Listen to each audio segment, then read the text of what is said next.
YouTube channel. It's been a while.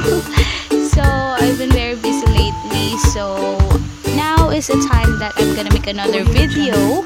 And today I have a guest, which is my daughter. So as you can see, I'm gonna cut her hair. Dahil naka-home quarantine pa rin po tayo for a month already. And wala na pong bukas ng salon. So I decided that I should cut my daughter's hair at home. Since sobrang kapal na po niya, as you can see. So let's see kung ano mangyayari. So, well, you could also try this at home if you guys would like. Very simple haircut. Actually, ayaw niya kasi talaga ng short hair. So I decided na, sige, iba-bob cut ko na lang siya.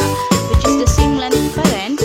Pero yung pinakalikod ay yung pinaka-ikakat kong shorter.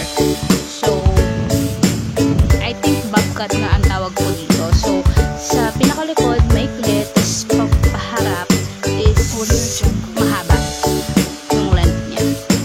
So, hindi ko babawasan yung length sa pinakaharap ng hair niya since ayaw niya daw ng maikling buhok. Gusto niya same length po. So, what I did first is I divided the hair. So, yan. Cleanip ko muna sila para hindi ko magupit. Dinivide ko muna yung hair sa harap.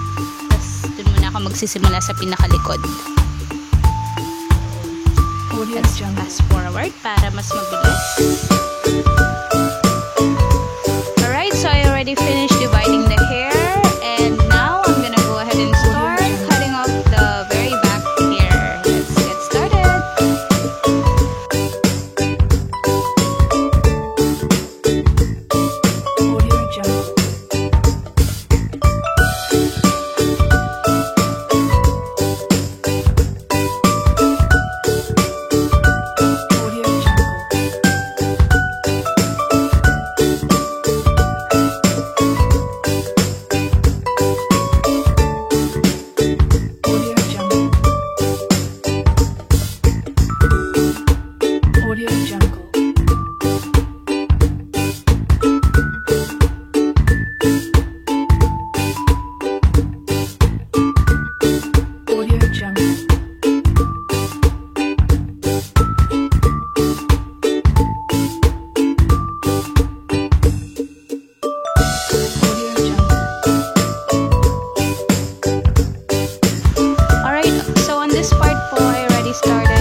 So, on this part naman po, babawasan ko rin po yung bangs niya.